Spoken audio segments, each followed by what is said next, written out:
வணக்கம் ஃப்ரெண்ட்ஸ். நம்ம இப்போ இந்த வீடியோவில் ஒரு பட்டன் மொபைலுக்கு எப்படி சார்ஜ் கனெக்டர் மாற்றலாம் அப்படிங்கிறத பார்க்கலாம். இந்த மொபைல் எடுத்துக்கோங்க. இதில் சார்ஜர் சொருகுனதும் சார்ஜிங் அப்படின்னு காட்டுது. அடுத்த செகண்டே பேட்டரி நாட் ஃபுல்லி சார்ஜ்டு அப்படின்னு காட்டிடுது. இதுக்கு என்ன காரணம் அப்படின்னா அந்த சார்ஜ் கனெக்டர் தான் பிரச்சனை. இப்போது அது எப்படி சரி பண்ணலாம் அப்படிங்கிறத பார்க்கலாம் வாங்க. மொபைலை கழட்டிக்கிடலாம். அதில் இருக்க எல்லா ஸ்பேரையும் எடுத்து தனியாக வச்சுக்கிடணும். மொபைலை இந்த பேனல்லேருந்து அந்த மொபைல் போர்டை பேனல்லேருந்து தனியாக எடுத்துடணும். பாருங்கள், நம்ம எடுத்தாச்சு. சார்ஜ் கனெக்டரை பாருங்கள் எவ்வளோ இத்து போய் இருக்குது அப்படின்னு. இப்போது இந்த டிஸ்பிளே பின்னாடி மாட்டியிருக்காங்க. நம்ம ஹீட் பண்ணும்போது டிஸ்பிளேக்கு ஏதாவது டேமேஜ் ஆயிரும். ஸோ அந்த டிஸ்பிளேயை தனியாக கீழே எடுத்து விட்டுறணும். பாருங்கள், எடுத்து இப்படி கீழே வச்சுக்கிடணும். இங்கே தான் சார்ஜ் கனெக்டரை ஹீட் பண்ணுவோம். ஸோ ஹீட் பண்ணும்போது நம்ம டிஸ்பிளேக்கு எதுவும் டேமேஜ் ஆகிடக்கூடாது. அதனால் தனியாக எடுத்து வச்சிட வேண்டியதான்.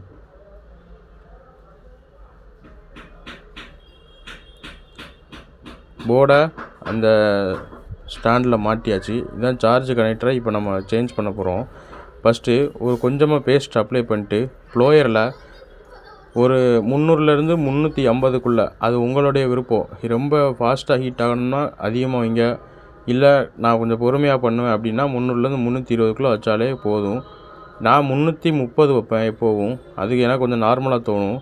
330 டிகிரியில் நல்லா இருக்கும். அதை முடிஞ்ச அளவுக்கு பேஸ்ட் அப்ளை பண்ணிவிட்டு அதுக்கப்புறம் ஹீட் பண்ணுங்கள். அப்போ தான் அந்த கனெக்டரில் இருக்க ஒவ்வொரு பின்னும் டேமேஜ் ஆகாமல் வரும். இப்போது சார்ஜ் கனெக்டரில் 5 பின் இருக்கும். ஒரு ப்ளஸ்ஸு, ஒரு மைனஸு, 3 பின்னு வந்து டேட்டாவை காட்டுறதுக்காக இருக்கும். நம்ம மொபைலில் எவ்வளோ சார்ஜ் ஏறுது, ஃபுல் ஆகிட்டா அப்படிங்கிற டேட்டாவெலாம் அந்த 3 பின்னில் தான் காட்டும். ஸோ அந்த 5 பின்னில் எந்த டேமேஜுமே வந்துடக்கூடாது. எவ்வளோ முடியுமோ அவ்வளோ பொறுமையாக கழட்டுங்க. அதுவும் இல்லாமல் போர்டுக்கு எதுவும் டேமேஜ் ஆகிடக்கூடாது, கருகிடக்கூடாது. அதனால் கரெக்டாக அந்த லெட்டு இலகுற வரைக்கும் ஹீட் பண்ணிவிட்டு மெதுவாக அதுக்கு ஷேக் கொடுத்தீங்கன்னா தானாக ஆட ஆரம்பிச்சிடும். ஸோ அப்புறம் அப்படி தானாக கழட்டிடணும். பாருங்கள், நம்ம கழட்டியாச்சு.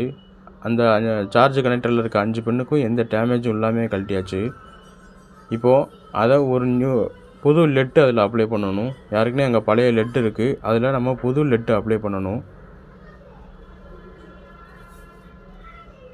பாருங்கள், அங்கே பிசுறு இருந்தால் தனியாக எடுத்துகிட்டு பாருங்கள், ஃபுல்லாக எடுத்தாச்சு. இப்போது ஒரு லைட்டாக பேஸ்ட் அப்ளை பண்ணிவிட்டு நம்ம புது லெட்டை அங்கே அப்ளை பண்ணணும். அப்படின்னா தான் ஏதாவது விட்டு போயிருந்தால் கூட திரும்ப அது ஜாயிண்ட் ஆகிக்கிடும். எந்த இடத்துலையும் ஷார்ட் ஆகாமல் கரெக்டாக அந்த லெட்டை அப்ளை பண்ணிவிட்டு இப்போது புது கனெக்டர்லையும் கீழே பார்த்தீங்கன்னா லெட்டை அப்ளை பண்ணாமல் தான் இருக்கும். நம்ம தான் அப்ளை பண்ணணும். ஸோ பேஸ்ட்டு வச்சுட்டு லெட்டை கரெக்டாக ஷார்ட் ஆகாமல் அந்த 5 பின்லையும் வைக்கணும். நம்ம சார்ஜ் கனெக்டரில் இருக்க அந்த கால்கள்லையும் லெட்டு கொஞ்சம் அப்ளை பண்ணிக்கிட்டது ரொம்ப நல்லது. அந்த கீழே உள்ளதையும் நல்லா கொஞ்சம் அப்ளை பண்ணிவிட்டு அப்படின்னா தான் இருக்காமல் பிடிக்கும். ஸோ ஷார்ட் ஆகாமல் பொறுமையாக பண்ணுங்கள். எதுவும் இல்லை ஷார்ட் ஆயிடுச்சுன்னா நமக்கு சார்ஜ் கனெக்டரில் வந்து அவ்வளோவா அந்த ரிசல்ட் நல்லா இருக்காது. ஸோ நம்ம அப்ளை பண்ணியாச்சு. இப்போது அந்த சார்ஜர் இருக்கிற இடத்துல லெட்டை பேஸ்ட் அப்ளை பண்ணிவிட்டு ஹீட் பண்ண ஆரம்பிச்சிடலாம். இப்போது அந்த லெட்டு வந்து உருகிற அளவுக்கு போர்டை ஹீட் பண்ணிவிட்டு அதுக்கப்புறம் கனெக்டரை சரியாக அதை இடத்துல வச்சோமோ அப்படின்னா தானாக ஒட்டிக்கிடும். நீங்கள் எந்த ரிஸ்க்குமே எந்த அழுத்தமுமே கொடுக்க வேண்டாம். நீங்கள் லெட்டை உருக வைக்கிங்க, அப்படியே அந்த சார்ஜ் கனெக்டர் இருக்க ப்ளேஸில் சார்ஜ் கனெக்டரை அங்கே வைக்கிங்க. இவ்வளோ தான் வேலை. நீங்கள் இதில் ரொம்ப ரிஸ்க் எடுக்கவோ அழுத்தம் கொடுக்கவோ எந்த வேலையும் செய்ய வேண்டாம். வச்சுட்டு நீங்கள் கொஞ்சமாக லைட்டாக ஒரு ப்ரெஸ் பண்ணிங்கன்னா அது ஆட்டோமேட்டிக்காக உட்காந்துக்கிடும். கொஞ்சம் ஹீட் பண்ணிவிட்டு பொறுமையாக வெயிட் பண்ணுங்கள். ஏன்னா நம்ம லெட்டு வந்து உருகி தான் இருக்கும். நம்ம உடனே எடுத்து செக் பண்ணணும்னு அவசியம் இல்லை. ஒரு நிமிஷம் வெயிட் பண்ணிவிட்டு அதுக்கப்புறம் இருக்கிற பேஸ்டெல்லாம் ஐபி வச்சு நல்லா க்ளீன் பண்ணிவிட்டு அதுக்கப்புறம் எடுத்து சார்ஜ் ஏறுதா அப்படின்னு நம்ம செக் பண்ணிக்கலாம். இப்போது நம்ம க்ளீன் பண்ணியாச்சு. அந்த போர்டை தனியாக நம்ம எடுத்து இப்போ சார்ஜ் ஏறுதா, நம்ம பின்னு கரெக்டாக அடிச்சிருக்கோமா அப்படிங்கிறதையும் பார்த்துக்கிடணும்.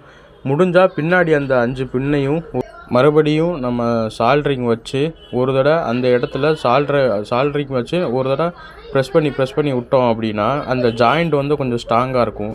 இல்லைன்னா நம்ம கனெக்டருக்கும் போர்டுக்கும் அந்த ஜாயிண்ட் வந்து அவ்வளோவா ஸ்ட்ராங்காக இருக்காது. இப்போது நான் வச்சுட்டேன். இந்த காட்டுறதுக்கு எனக்கு அவ்வளோவா சௌகரியம் இல்லை. போர்டை நம்ம கழட்டிட்டு இப்போது சார்ஜ் கனெக்டரு கரெக்டாக இருக்கா அப்படின்னு பார்க்கணும். அதுக்கு முன்னாடி நல்லா ஐபி வச்சு ஒரு தடவை நல்லா க்ளீன் பண்ணிவிட்டு அதுக்கப்புறம் போட்டு பாருங்கள். நான் வீடியோக்காக கொஞ்சம் ஃபாஸ்ட்டாக எல்லாத்தையும் பண்ணிகிட்ருக்கேன். நீங்கள் பண்ணும்போது கொஞ்சம் பொறுமையாக பண்ணுங்கள். பேட்டரியை கனெக்ட் பண்ணியாச்சு. சார்ஜரையும் சொருகியாச்சு. பாருங்கள் ஏறுதா அப்படின்னு பார்க்கலாம். ஆன் ஆகிட்டு சார்ஜ் இப்போ ஏறுது, டிஸ்கனெக்ட் ஆகலை, கரெக்டாக தான் ஏறிட்டுருக்கு. இப்போது நம்ம பேனலை மாற்றி அவங்க கஸ்டமர் கையில் கொடுத்துடலாம். இந்த வீடியோ பிடிச்சிருந்துச்சுன்னா லைக் பண்ணுங்கள், ஷேர் பண்ணுங்கள். எதுவும் டவுட் இருந்தால் கமெண்ட் பண்ணுங்கள். உங்களுக்கு ஒவ்வொரு சர்வீஸையும் பார்க்குறதுக்காக ஒரு ப்ளேலிஸ்ட்டே ரெடி பண்ணியிருக்கேன். அதை போய் செக் பண்ணி பாருங்கள். Thank you friends.